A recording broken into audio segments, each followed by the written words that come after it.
दोस्तों, हमारे जीवन में जब भी बात दुख की आती है तो इस संसार का कोई भी ऐसा मनुष्य नहीं हो जिसने अपने जीवन में कभी दुख को महसूस नहीं किया हो।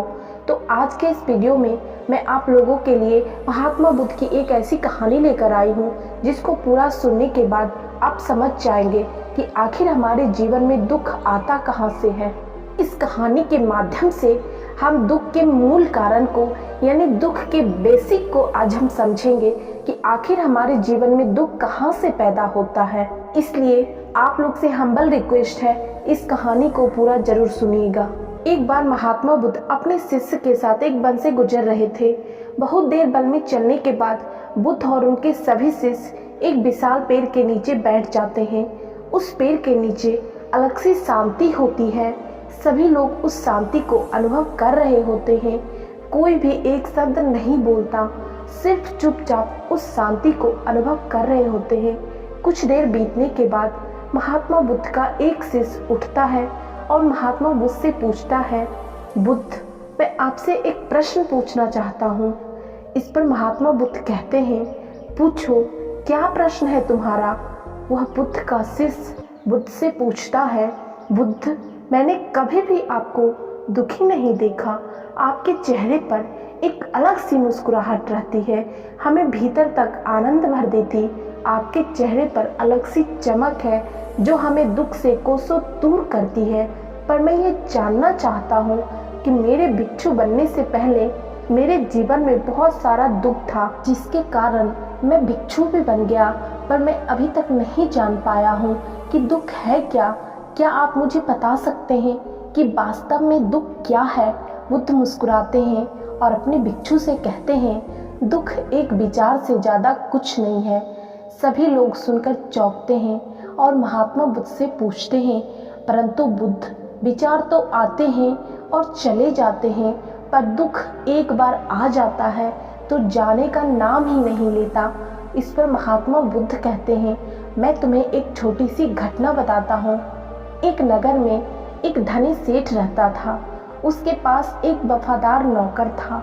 वह सेठ अपने नौकर पर बहुत विश्वास करता था। वह सेठ अपने नौकर पर कभी भी किसी बात के लिए शक नहीं करता, क्योंकि उसका नौकर वास्तव में ही बहुत ईमानदार था। एक बार उस सेठ को किसी काम से बाहर जाना पड़ा। 2-3 दिनों के बाद जब वह सेठ वापस लौटा तो वह एक कीमती सामान लेकर आता है। वह उस कीमती सामान को अपने कमरे में सजाकर रखता है और अपने नौकर से कह देता है, तुम्हें खास तौर पर इस चीज का ध्यान रखना, ध्यान रहे यह टूटे नहीं, यह मेरा बहुत प्रिय है। सेठ की बात सुनकर नौकर कहता है, मालिक, मैं पूरा ध्यान रखूंगा, आप चिंता ना करें। अगले ही दिन वह नौकर पूरे घर की सफाई कर रहा होता है। सफाई करते करते वह सेठ की उस कीमती चीज के पास पहुंचता और उसकी भी सफाई करने लगता है। सफाई करते वक्त वह कीमती चीज उस नौकर के हाथ से फिसल जाती और नीचे गिर जाती है। सेठ को जब यह पता चलती है, वह नौकर के पास आता और नौकर को खूब डांटता धमकाता है, पर ना तो वह उस नौकर को नौकरी से निकाल सकता था और ना ही उसे पीट सकता था, क्योंकि वह उसका बहुत वफादार और पुराना नौकर था। इसलिए वह डांट धमकाकर ही उसे छोड़ देता है। सेठ अपने उस चीज की कीमत के बारे में सोच सोचकर बहुत दुखी होता और रात होती और सेठ अपने कमरे में लेट जाता है। सेठ को रात भर नींद नहीं आती, वह बहुत बेचैन होता है। बेचैनी के कारण सेठ अपने कमरे से बाहर निकलता है और देखता है कि उसका नौकर निश्चिंत के साथ खराटे लेकर सो रहा है। यह देखकर वह क्रोधित हो जाता। सेठ सोचता है, इसने मेरी इतनी कीमती चीज तोड़ दी, उसे बिल्कुल भी चिंता नहीं, मुझे यहाँ नींद नहीं आ रही और यह आराम से सो रहा है। पर सेठ कुछ नहीं कर पाता, क्योंकि वह उसका पुराना और वफादार नौकर जो है। सेठ अपने कमरे में वापस चला जाता है। अगले दिन सुबह सेठ सोचता है, मैं इस समस्या से कैसे निकलूं। फिर सेठ को एक तरकीब समझ आती।